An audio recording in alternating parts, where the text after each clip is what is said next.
what's up, everybody? Welcome back to Voices from the Mausoleum. We are back with my co-host, Tom Reimer, for another episode of Found Footage Fridays.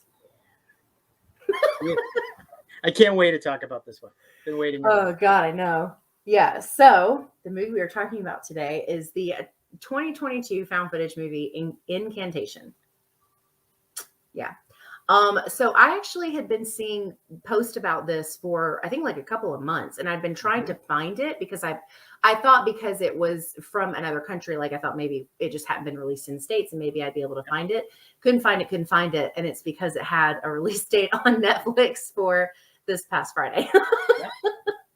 Netflix finally getting on that found footage train. Yeah. They're finally there. I honestly, that was not the one I expected it to come out on. So I was very surprised. No.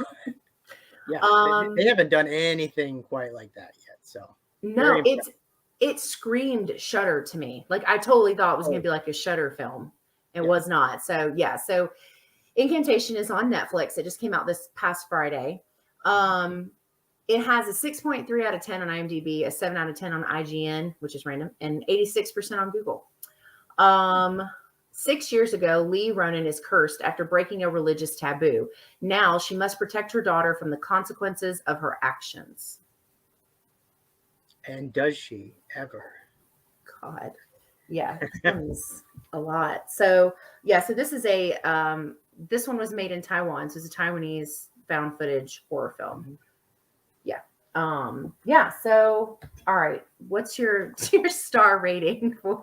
Oh, so I think first of all, we need to readjust our rating system. I'm going to propose a change. Okay, tell me what you think. So no stars anymore. I think we need something else. So like video cassette, VHS tapes or tapes. Let's do tapes. Let's do tapes. Okay, I love it. How many tapes out of 10? Is that what we're doing? Yeah, I love it. No, it's perfect. Okay. Love it. Yes.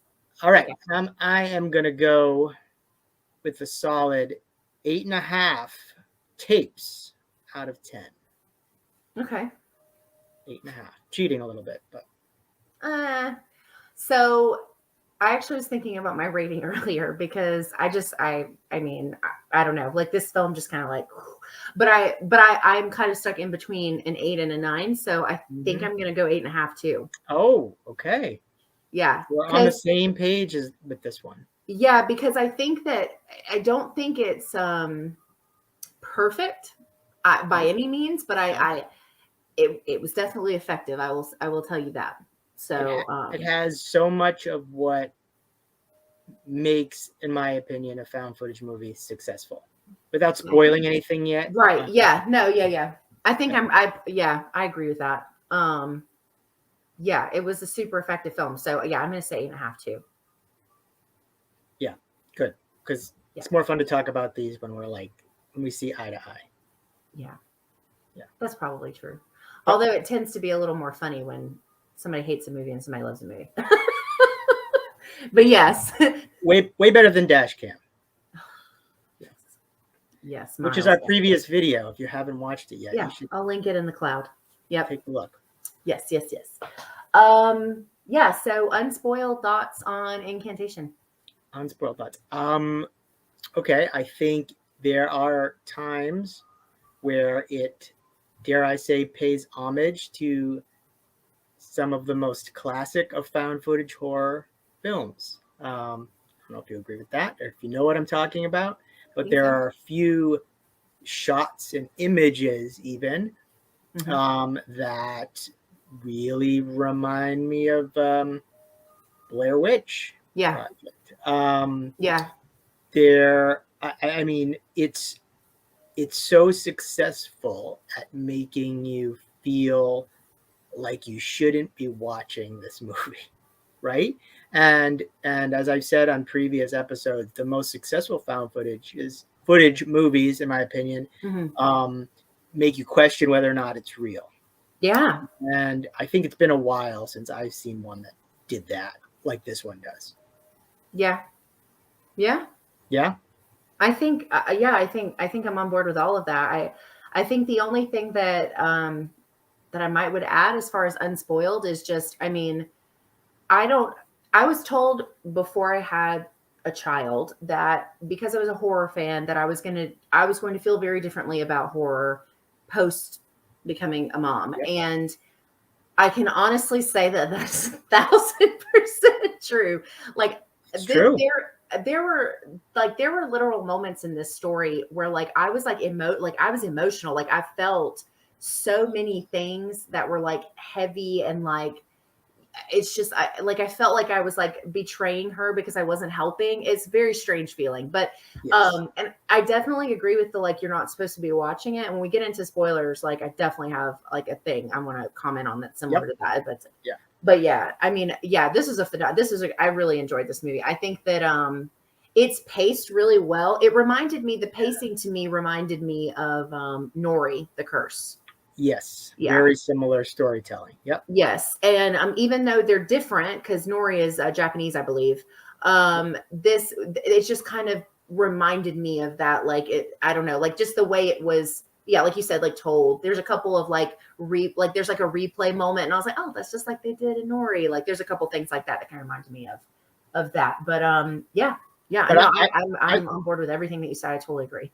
I totally agree, though. Also, with the being a parent watching this movie, I might be totally wrong, but I wonder if people who are not parents would feel the same way about this movie. I mean, as a parent myself watching this, there were scenes that were hard to watch. So Yes, and so that's kind of another element that really pulled me into this movie. But it was very effective in all of those. Yeah. Yeah. Yeah. Okay. There's not much else that we can say without spoiling this thing. No, not really. Yeah. Oh, one other small thing. I think we talked about this when I think we talked about this in the last weeks, but we talked about being a sucker for lore. Oh, yes. So there's a lot of religious lore to this that I just was terrifying. Like it just it just it checked a lot of boxes for me because of that too. Because it was like those pieces made sense. Like they were very well thought out. There was like all these like I really like that part. So I just wanted to add that I thought that the lore was like super on point. 100%. I agree with that. Yeah. Yeah. So I've got nothing else that's not spoilers. Let's spoil. Okay. All right. Yeah. So I mean, I think like it starts out kind of quick. I wasn't quite expecting that because a lot of found footage in general is like a little bit slower to start, and then you usually you build up to this like crazy like last half hour or whatever, however long. And but this movie's like 2 hours, right? It's like just over 2 hours. It's long for found footage. Yeah, it is. It's like just over 2 hours, I think. So it is a long watch, but I don't think I felt that it was a long watch. No.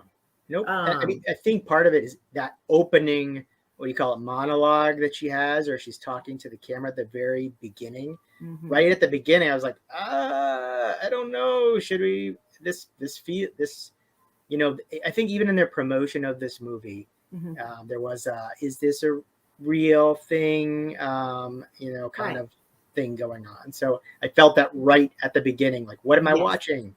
Yeah.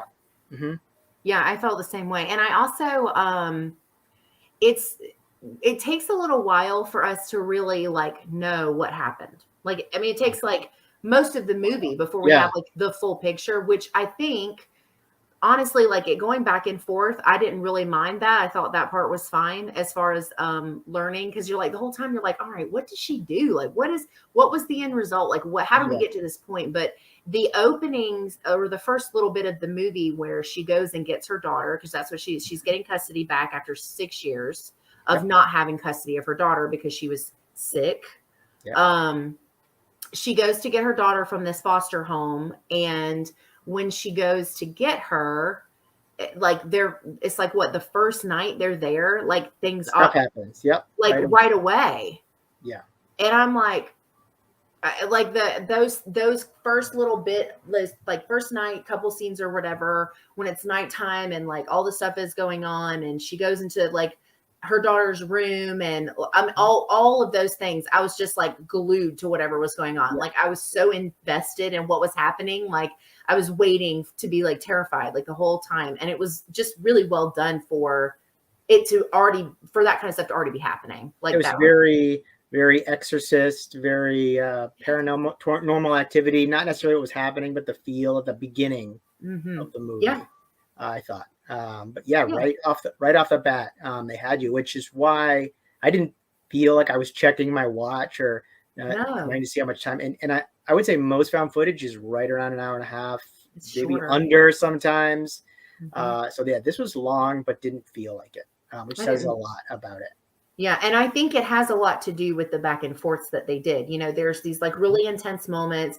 There's like these still unsettling moments, but they're not as intense. Like these almost like breaks in between the kind of craziness. And then it goes right back to crazy. And it's like, it just goes back and forth and back and forth. And then the ending is just like, whoosh, like all the way to the end. But yeah, with the stuff with the daughter, like I didn't fully understand what was going on, which I'm not mad at. I think that was good. Like because you know, it starts out with this weird thing. And my first thought was like possession. Like I immediately was like, oh, this is, yeah. I'm like, this is a possession film.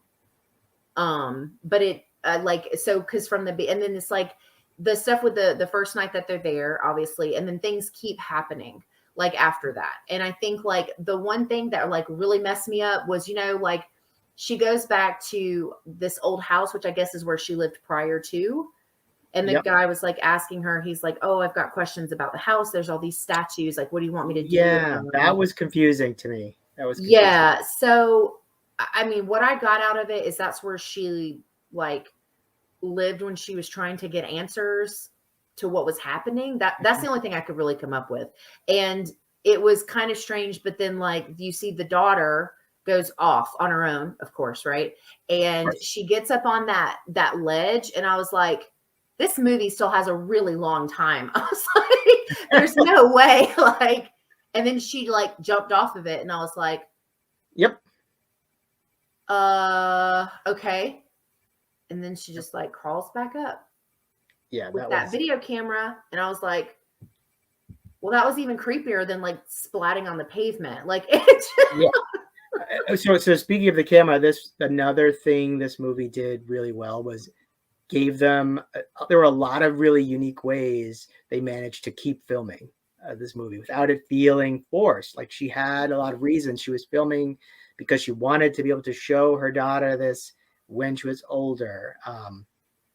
There were just a lot of those sort of really cool moments that I really was impressed with. I will say one thing this movie had that a lot of found footage movies don't have was like a lot of great special effects. And this movie was like, I mean, I don't know if it was big budget, but it looked big budget. It did. No, it did. I agree with that. Which is good. I mean, it looked great. It looked great. Yeah.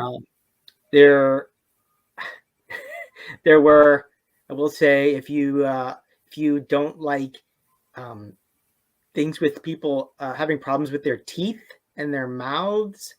My teeth. Yeah, that was there were definitely this movie I think has more gross out moments than a lot of found footage movies I have seen.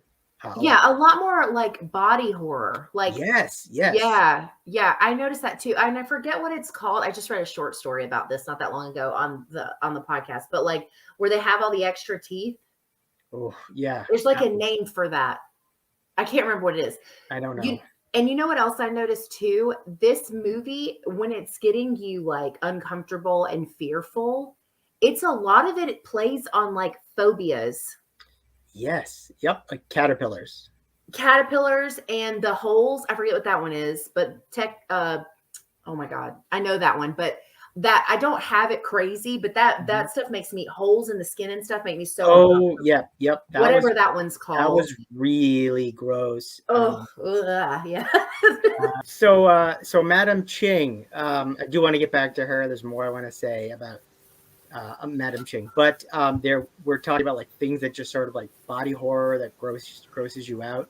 So like there's a scene where her back is to that to the camera, and there's something going on with her scalp and something in her hair and peeling away from Well, it's making me itchy. Yeah.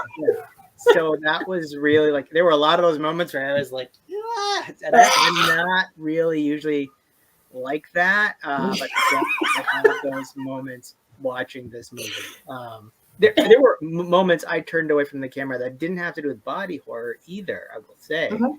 I will, this is a little bit of a superstitious thing, but like, this is how much I feel like this movie drew me in. Like, I think I know where you're going with this. so they keep flashing these symbols up on the screen throughout the movie. They want you to recite this blessing or whatever Think it your is. name. And hell no was I reciting anything on the screen. And then it was justified because at the end it was like, sorry I had to do this to you, viewer, you idiot. I used you for my own purposes, which was like terrifying. But I knew that was coming. Yeah. I wasn't playing along. I was like, I'll watch this movie. I want to watch it as a viewer. I don't want to actually be part of this movie, but that's how like good it was. Yeah, when it got to that part, I was very uncomfortable. Like I looked away too. I looked away. I did anything and everything I could to not think of my own name, because it says like, oh, your name is like the only way to identify you. And like I was like, you ain't identifying shit. I just kept looking away, and I was like, nope. Oh, I definitely made sure to like go after. I was like, scrolling through IMDb, like, okay, who directed this? Like, who are the writers? Like, clear real quick. Yeah, because there are definitely like, there's a couple of found footage movies out there that like really go to lengths to make it seem like they're real. And this one didn't seem to be like that. It was on Netflix also, so I mean, well, sure, right? Yeah, we didn't find this on the dark web. I was gonna say it wasn't on a VHS tape at a cabin somewhere. Yeah. Yeah. So like, I would say like that sort of element of this movie was super successful. It was like when when people used to go or were going to see Blair Witch when that came out, people convinced themselves. I convinced myself that it was real, and I think now I don't think this movie was actually real, but I could see. It had that feel, at least that similar feel to what Blair Witch did. And that's not even what I think it did in paying homage to Blair Witch, which I'll say in a little bit. But no, but I know what you mean. It definitely has like, I don't think like as much found footage as I do watch, I don't think it happens very often where I have to go, wait, like where I have to like second guess myself. Like, if this like supposed to be what, like I was just like, I did this with this one. I had to think about it and like remind myself. But also, did you see the comment under the post that I did on Twitter about? Oh, yes. Did you see that? Yeah. So like someone's going around, like, I think building up this, or there are people that really do think it's real, maybe. Yeah. I don't know. So I went to the website, the link. Oh, I'm not clicking on that stuff. I went to it's a real news website, but it's okay. I had to translate it, and then I ended up having to do my own Google whatever.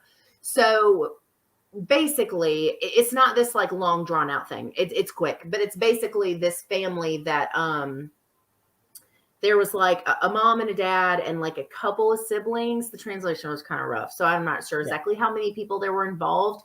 But basically, like they all got like really sick and kind of crazy, and their behaviors like were just like really obscure things. Like I really don't want to say this. Like feeding their own, like it's just really gross. And so anyway, but that's what the supposed like is based off of, like true events. But it's just that this like, it's kind of like the guy in Florida that like bit somebody and they were like, oh, it's zombies. It's like bath salts. It's like one of those kind of things. Where it's like based on a true story, but it's like, urban legend. Yeah. Like, but I saw that comment and I was like, I don't like that. Nope. I saw that too. You were nice. You responded to him. I was not going that no. You were like too risky. No. Too risky. Yeah. Too risky. And risk averse. Yes. Yeah. Well, and the thing is, like, it's interesting too, because like the whole thing is whatever it is that little chant that they do is presented as this blessing, this like moment of protect. Like if you say this, it's going to protect you. And there's a couple times in the film where they use it, and whatever is going on stops. Mm-hmm. Mm-hmm. And it isn't until like, I don't know, 2/3 of the way through the movie, almost the end, maybe, where we learn rather that that's not actually what it is. It was right at the end. Yeah, it's right at the end, because that's when we learn the truth about what happened with her when she was pregnant with her daughter. Yep. And basically the short version of that is that it's essentially an invitation to share this curse to other people.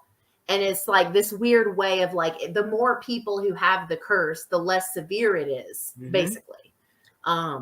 Which is, and so the creators of this movie are hoping all along you, the viewer, have been foolish enough to have been chanting this throughout the movie. I was not foolish enough. Me neither.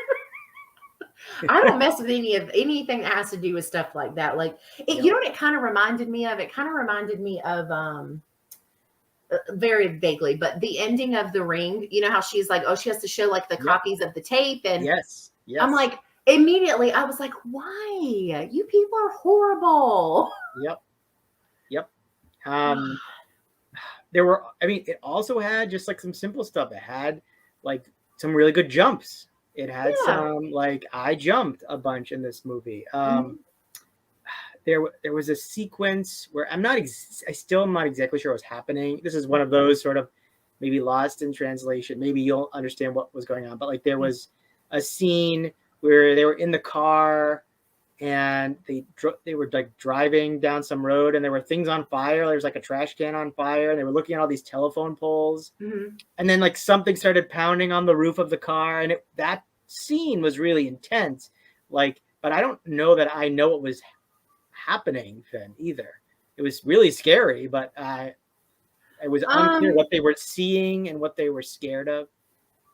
Yeah, so there were glimpses of a person at one point, because he even says, like, was that a person? Like on that pole, was like a telephone pole or whatever it is. But essentially, I mean, the only thing I really got out of it is that they were passing the same thing over and over again, and they weren't getting any closer to like where they were going, because by the third barrel and the telephone pole and the other, whatever that other thing was that was on the side of the road, he says, like, how is this possible? Yeah, how is this real or something? Yeah, because they've passed it so many times already. And it's like, this may be like a shot in the dark. This is all I got, though, talking about it out loud. The only other thing I can think of is because she says, you know, she goes to get help, but then she ends up not being able to go through with it. So she leaves, and it makes everything worse. And so the only thing I can think of is if it was trying to prevent her from going to get help. But I don't know if that's a stretch or not. I'm not sure. Maybe. Yeah, maybe. Because I don't know. There were a couple of those things or maybe why it wasn't even like close to a perfect score for me. There were some things a little jumbled. What happened here? A little hard to follow in a couple of places. I will also say that this movie has some of the scariest scenes I have seen in a found footage movie. Some of, not the scariest, probably. I know what you're saying, though. It's up there. It's up there, and that would be the Madame Ching scene was pretty scary. The tunnel scene was terrifying. And there's so much build up to it. It had to be. You knew it was going to be. But like, and that scene was, I mean, so well done. It was pretty intense. Well, and you know, it's like, I'm glad, because it's kind of like how, you know, Hell House LLC builds this entire story around the basement. Yep. And then in my humble opinion, we get to the basement and it's like, you know, this delivered. Like this build up around the tunnel. Like when we finally get to see what happened, it delivered, in my opinion. I was like, oh, okay, well. Yeah, if they got to the tunnel and it wasn't something big, this movie would be another Hell House LLC, which I like, because the rest of the movie was good, but it didn't have the payoff at the end that this movie did. And I mean, from the mirrors. There's a lot of cool mirror stuff, which is creepy, which I really liked. I love the Um, mirrors. And then here we go. So there were a couple of shots in this movie with the person and their back to the camera, and to me it was it was very similar to a certain scene in the Blair Witch Project. Yeah, I thought the same thing. I don't know, intentional or not. I mean, if these filmmakers are a fan of found footage, they probably have seen that movie. But who's to say? It being a Taiwanese film, I don't know for sure. But I really like that. It happens a couple of times. It happens in the tunnel. It happens with Madam Ching. She turns around and runs straight at them. That was really terrifying. Yeah. And well done. And then Toto's like falling, like crawling on the ceiling, and then like falling. That was scary. And I think we may have talked about this when we did the found footage live, but like, if something happens in my life and whoever I'm friends with or, dating, or I don't care what it is, maybe other than my child, but like, if your back is to me and some crazy shit is going on, you just have to stand there. I'm out. Like, I'm not turning you around. But God, when it did, so I was like, there were a couple moments where I was almost anticipating like a letdown. Like I was like, he's going to turn around and it's going to be this underwhelming moment, but it delivered every single time that they did something like that. Like when she turned around and launched her, like Madam Ching, when she like launched herself, like that was like, all of those sequences were really good. Even the unveiling at the very end of Mother Buddha, I was like, yep, I'm super uncomfortable. This has really bothered me. Like hands coming through the wall. Yeah, I love that was tough. Yeah, and that replay they did, where I forgot the guy's name, but the dad figure, the guy from the foster home. Yep. When he's recording, I think it's him, and the daughter his head on the table. And it had to when it did not that part, but when it did the replay, when the replay came up, I was like, the hands like coming out of the hallway towards the little girl. I was like, yes, I wrote that down. I wrote a note of that when it happened. Oh, R for Toto. That was in the daycare, right? Like that's where it was. Yeah, because he was filming, I think on his phone or something. I'm not sure, but that was so that was great. She talks about Toto talks about the baddies. And there's something on her ceiling, that whole scene. And that shit was creepy. And anybody who's been a parent and gone into their kid's room and their kid says, there's something in the closet. I always think of that scene. Have you ever seen Monster Squad? Yes. So like the dad like goes in and he's tired and he opens the door and he's like, ooh. And there actually is like a mummy in the closet. Yes. But yeah, like that was scary. Any movie that has creepy kids. I saw some of the scary stuff, but like there's a couple of creepy kids in this movie. There's so much to say about this, but the tunnel scene, one of the best I've seen in a found footage film. The film was just in general gut-wrenching, tragic. It's very sad. Very scary though, for a lot of different reasons. One thing that I thought was kind of an unusual and unique, and I was trying to think if I've seen it very much, or I should say heard it in found footage films, and that would be, I think there was at times there was a score. There was like a musical score. Unless it was just always the chanting or music coming from somewhere, I was hearing a lot of sound. And I didn't notice it at first, so I started paying attention. I didn't even think about that. Yeah, there's almost never that in found footage. Well, because it's supposed to be like real. So but this was all spliced together, so maybe, but I think there was a score. I might be making that up, but now you're gonna have to go rewatch the whole thing. I don't know about that, maybe. I think this film is actually, I think it nailed like so many things. This is a very small gripe, and I do mean like it's very small. I don't like when found footage movies switch perspectives and it's no longer logically found footage. And that actually did happen a few times.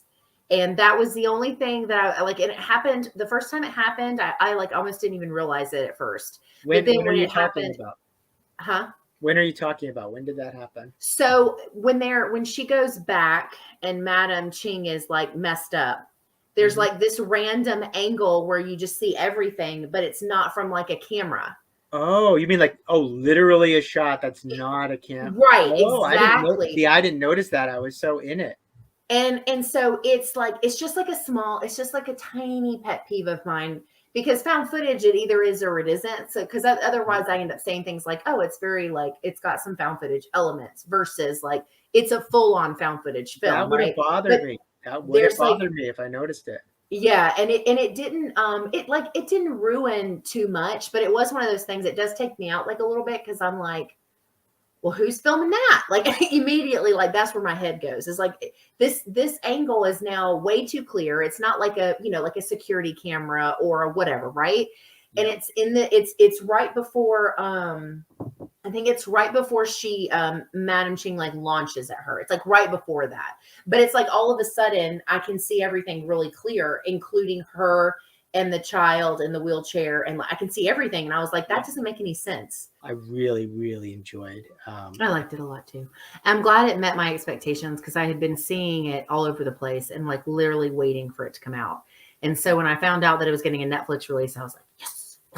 Somebody who watched one of our previous videos just asked me, it was like, are you guys going to do Incantation next? I just saw it. And I was like, yes, actually. That's awesome. So what? That's cool. Yep. Yeah. So if that person is watching right now, here we go. Yeah. Tell us what you thought. Tell your friends. I want to know, like, I want to hear, like, I haven't seen so I've seen people post about watching it, but I haven't seen anything negative yet. Everything I've seen has been really positive. So now this one Incantation is all about the movie. It's good. Don't think there's a lot of other. There's no like agenda. There's no crazy agenda. Like, yeah, no, this was really good though. Yeah, no, go watch this one. 8.5 tapes out of 10. I can start putting that on our thumbnails. Oh, you should. You can start doing it. I can do that. Yeah, I like it. So, do we say what we're reviewing next, or is that? We can. Yeah. So next week is what are we doing, Tom? Ghost Watch and what is that second one? The Blackwell Ghost. The Blackwell Ghost, which I saw and said we need to talk about this one, and now you've seen it, so I cannot wait. That's the next 2 weeks. Ghost Watch and the Blackwell Ghost. Yep. Yeah. And if you're not familiar with Ghost Watch, I will put a button up here to my controversial horror episode where I talk about it. No spoilers. Crazy controversial movie, but not like Dashcam. Not like Dashcam. Okay. If there is an 80s found footage movie, other than the McPherson tapes, other than, and you know it, please comment below. Yeah. Because I want to watch it.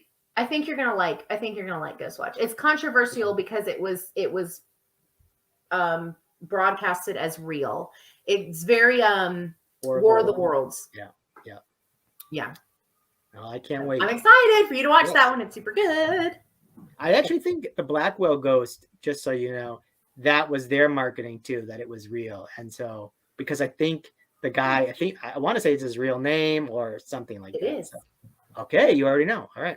I think so. No, I'm sorry. No, it's not. No. I looked it up after I watched it because I wanted to see how it was listed in IMDb. And unless it's changed from when it came out, but originally I think they were like, this is real, so but we'll save that for another episode. Yeah. Ghost Watch and then the Blackwell Ghost. Okay. Cool. Well, that's it for this episode of Found Footage Fridays. Make sure you come back next week and watch Ghost Watch. See you then.